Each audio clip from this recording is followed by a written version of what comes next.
బీహార్లో అసెంబ్లీ ఎన్నికల వేళ ఆర్జేడీ అధినేత మాజీ ముఖ్యమంత్రి లాలూ ప్రసాద్ యాదవ్ కుటుంబానికి ఊహించని షాక్ తగిలింది. ఐఆర్టీసీ కుంభకోణం కేసుకు సంబంధించి లాలూ ప్రసాద్ యాదవ్, ఆయన సతీమణి రబ్రీదేవి, కుమారుడు తేజస్వి యాదవ్లపై అభియోగాలు మోపాలని ఢిల్లీ రౌస్ అవెన్యూ కోర్టు ఆదేశించింది.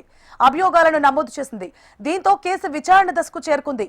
ఐఆర్టీసీ కేసులో లాలూ ప్రసాద్ యాదవ్ కుట్రకు పాల్పడ్డారని, తన పదవిని దుర్వినియోగం చేశారని సంచలన వ్యాఖ్యలు చేసింది. ఈ కేసులో అవినీతి, క్రిమినల్ కుట్ర, మోసం వంటి పలు అభియోగాలను ఖరారు చేశారు. 2017లో లాలూ కుటుంబ సభ్యులపై సిబిఐ కేసు నమోదు చేసింది.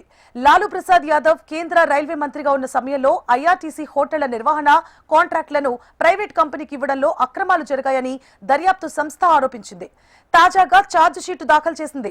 సిబిఐ ఆరోపణలతో ఢిల్లీలోని రౌస్ అవెన్యూ కోర్టు ఏకీభవించింది.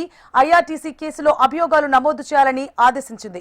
ఈ నేపథ్యంలో లాలూ ప్రసాద్ యాదవ్ స్పందిస్తూ అభియోగాలు మోపినంత మాత్రాన దోషులం కాదని, విచారణను ఎదుర్కొంటామని వెల్లడించారు.